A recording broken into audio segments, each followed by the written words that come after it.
Hey everyone, heading back to work, day 2. Last night I'd crushed up some almonds. I don't know if I commented or talked about that last night or this morning even, but I put them in a blender to try and chop them up and make them easier to eat.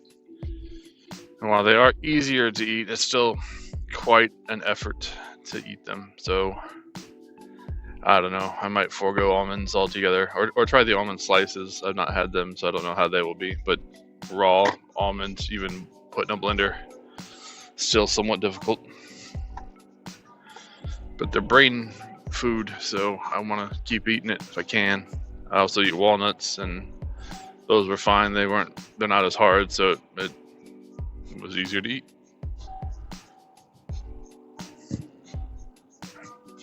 Took my last antibiotic this morning, so no more headaches, hopefully. Those things started to give me a headache on day 2, I think, or day 3 maybe of taking them.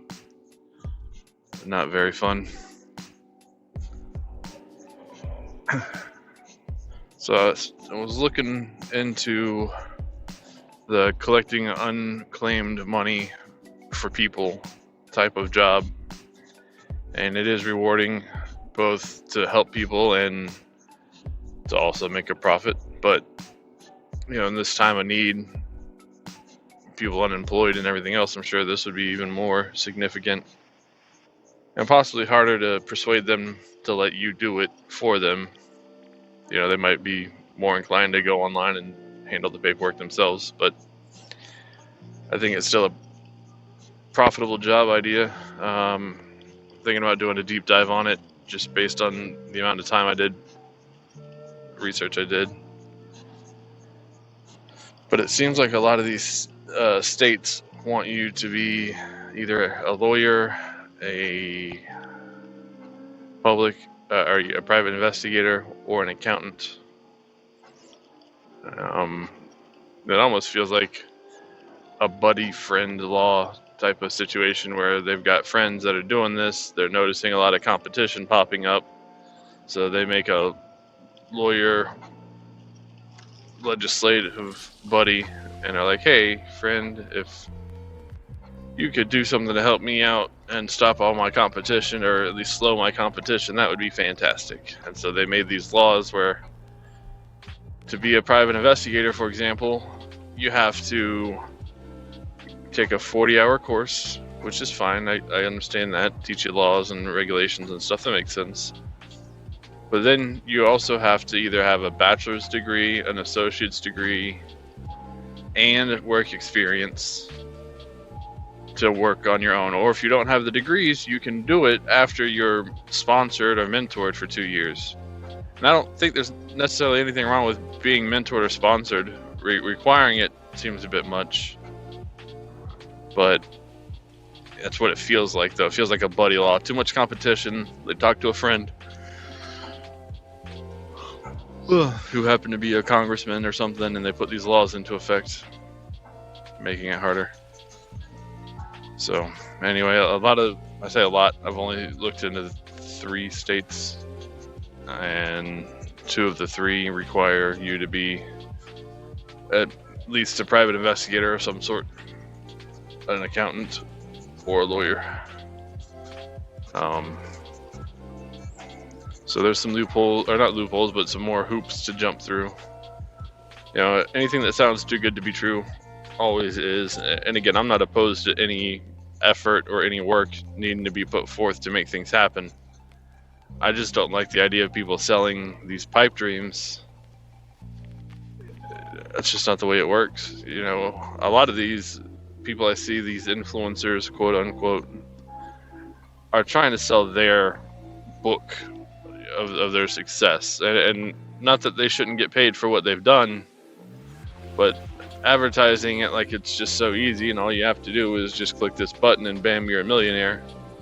Obviously isn't the case, or more people would be doing it. I'm sure there are plenty of people doing it, but it's not just a rampant thing. You don't just have doctors, lawyers, nurses, and unclaimed funds assistant, or whatever you'd call yourself. So clearly it's not an easy entry I don't really know what I'm trying to say, but it's definitely not a everyday job. Just like being a stockbroker isn't an everyday job. I mean, you might know one or two, but all in the same. More power to them for selling their product and making money that way. I'm sure what they sell helps. I'm curious to know if there are any states that are easier than others as far as the barrier to entry. Like I said, it might be a deep dive that I do to try and find states that maybe don't require as much.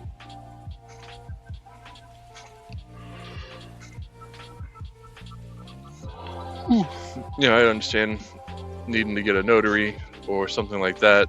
That makes sense, but yeah, I digress. It's been my main focus of the day, aside from going to get my pants picked up from the alteration. I don't know what they're called, seamstress, I guess is the only name that comes to my mind. I had a belt loop snag on my seatbelt holder in my car, and it ripped my belt loop off.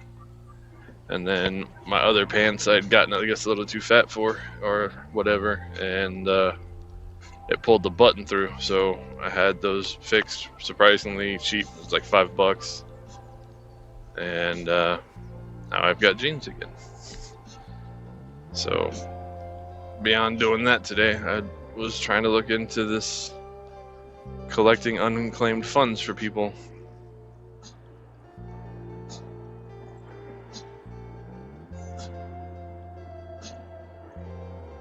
None of my stocks are doing particularly well, so that's kind of disheartening.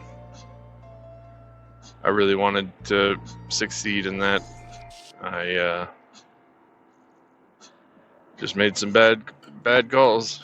I guess I'm just not as good of a gambler as I thought. I mean, pre-COVID, I was on fire, but once COVID hit, everything kind of got shaken up. People with money or time and no money or whatever just really kind of throws a monkey wrench in everything. It's still possible to be profitable, don't get me wrong, but because I can only buy and sell once a day with the little funds that I have, it's hard for me to really get in and get out and make more money on a different stock. I need a minimum of $2,000, and then from there I can get a margin account, and then I can get in and out all day long, as long as my account stays above $2,000. So, one day maybe I'll get there, but I'm under $2,000, so I can't. Oh, well, I guess I could if I went to an offshore's account, but they charge fees per transaction, so I might be able to come and go as much as I want, but it'll eat me alive in transaction fees. So, not advisable for somebody with such a small account like myself and experience.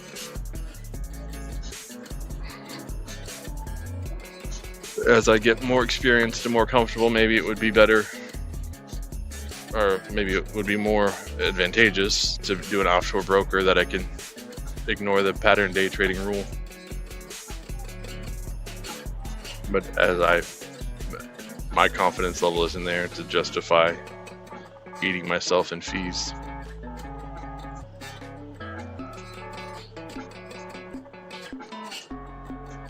I also kind of want to do a deep dive on this one company that I'm invested in, not just because I'm invested in them, but what their product is really sounds revolutionary. It's the VYSD stock. They make air purifiers with UVC light, but it doesn't really seem like they've caught a lot of traction. Their website, or their articles about their website, says they have quite a bit on pre-order and stuff, so there are places buying it, but it's not talked about, just like exercise, vitamin D, and zinc aren't talked about to help with COVID. They're not guaranteed to prevent it, but they definitely help. Vitamin D is good for your immune system, and so is zinc, as well as just being in good physical condition.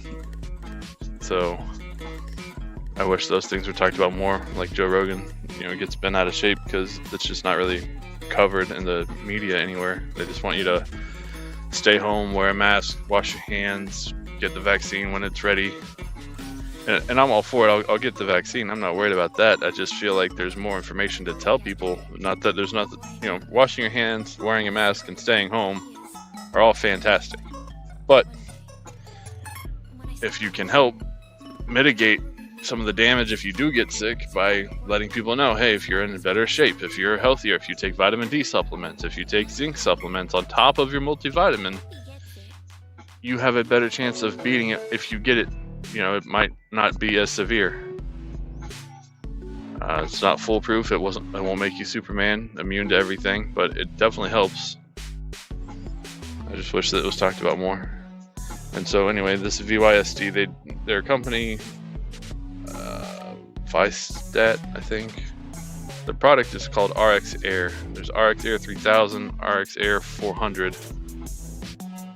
And both of them seem amazing. They, like I said, they're air purifiers, and they have HEPA filters and everything else, but they also have UVC light in there, and that's been shown beyond a shadow of a doubt killed 99.9% of all of the viruses and bacteria or whatever in the air, including influenza and COVID. So it's like, why aren't we talking about this? They're pricey, don't get me wrong. I think the one I saw online was like $600, so probably not your average Joe can buy it, but schools, businesses, hospitals, I wouldn't say it's a drop in the bucket, but I feel like it's a worthwhile investment. You want to clean your air and try and keep people healthy, your customers healthy, your employees healthy.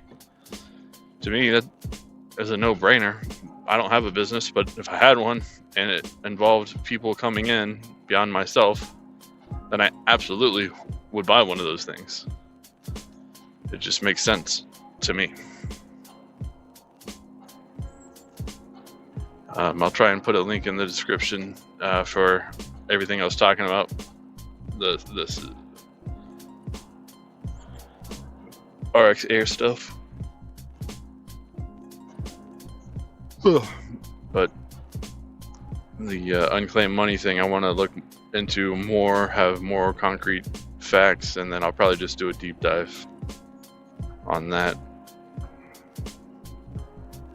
It gets pushed to the top of the list as opposed to some of the other things I had. The word I was thinking of, or the word I couldn't think of yesterday was franchise. Now I know I put it on the screen, but man, that was bugging me. Plus I had like 2 or 3 minutes of just dead air where I was trying to search it on my phone while driving, which you're not supposed to do. Don't do that, but people are on the phone all the time. I don't know why I couldn't think of franchise, and it was just driving me nuts. But yeah, so the deep dive on franchises, the deep dive on any other side hustles that I've come up with on this unclaimed money thing, on affiliate marketing. I feel like not necessarily exposing people, but I really want them to understand that it's not just this sign up and you're off. You have to have money up front. They always talk about you can do it for free. You get a 14-day trial with Shopify. Maybe other ones offer longer, but you get like a 14-day trial with Shopify. And if you are just a stellar marketer, sure, in the 14 days you could probably start turning a profit and have it pay for your Shopify account and stuff. I'll give you that. But I would say the vast majority of people, not going to be the case. You're going to struggle, bust through it, maybe pay Fiverr to make a website, maybe pay Fiverr to help do marketing for you. You're going to be paying. There's no ifs, ands, or buts. Most of the people that do these things are going to be paying money to start it. And it takes money to make money. I'm not discrediting what it is to do it. It's absolutely worth it in the end, provided that you pick a good product and everything works out for you. However, my only issue is the presentation of all you have to do is sign up here, find a product, and bam, you're off. Like, no, that's seldomly will that be your experience. And they all sell courses, or most sell courses. All you have to do is sign up, and then I'll give you my ebook. But if you pay for this, then I'll show you that. No one-on-one time, and blah, blah, blah. But you're spending money to get their stuff. So you might be able to start it for free, but you're paying them for their knowledge. And not that it's not deserved. My point is, it's not free. very, very, very few people are going to start this absolutely free making money. All these people that are making YouTube channel videos, like, well, if I was to start over again and do it without blah, blah, blah, like, you've already got the knowledge. So if you're going to really do an accurate video of if I was to start from scratch, you have to forget your tips and tricks and tactics that have already served you.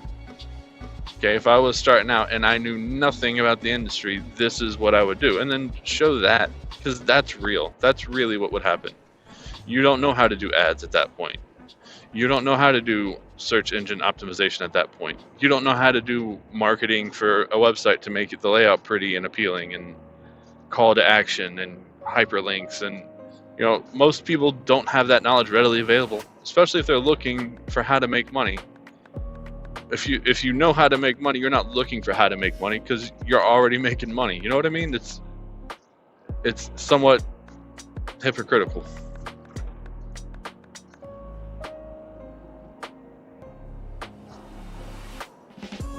It's a really long rant, but it's been on my mind.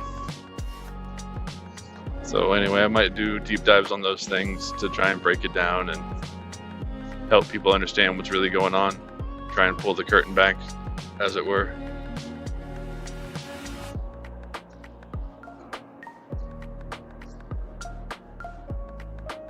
My brain's kind of hyper-focused on these things right now. I can't really shake it and go on to something else. My mom's coming in a couple of days. We were able to get the other gift that I was about to drive 16 hours for. We got an alert that it's back in stock locally, and so my girl went and picked it up. So not only does she get 2 out of 3, she gets 3 out of 3 gifts. So her Christmas hopefully will be amazing. Blow her mind. My son, 17 months, he's we're waiting on this giant chair for him to sit in. My mother ordered his grandma ordered. We've also had a heck of a time getting this laptop for my other son, because they ordered it from Best Buy, and then there's a label made for UPS, and then it just set. It was like we ordered it on they ordered it on the 15th, and nothing happened. There's been no updates, no progress, no nothing. So she finally called today, and they were like, "Oh, well, we don't have it shipped or anything like that, so let's figure it out." So anyway, long story short, it's ordered again, or shipped again, or whatever. So fingers crossed it gets here on the 24th. Otherwise, we're going to be in bad shape because it's his one big gift. I hope he takes care of it. He took pretty good care of his last one. I don't know exactly how long he's had it, but he took pretty good care of it. It's just older and slower and not really suiting the purposes that he uses laptops for now compared to what he was doing back then. So hopefully it comes in time.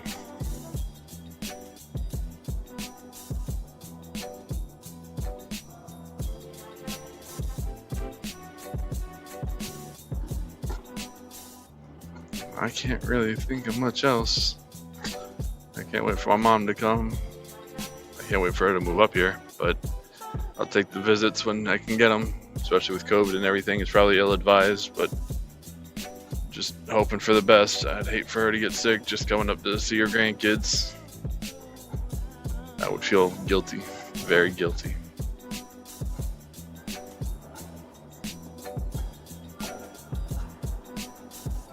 Well, thanks for coming on this ride to work with me. If you enjoyed the content, please hit the like button. If you want to catch my ride home and any other subsequent days, please subscribe. So yeah, thanks for stopping by, guys.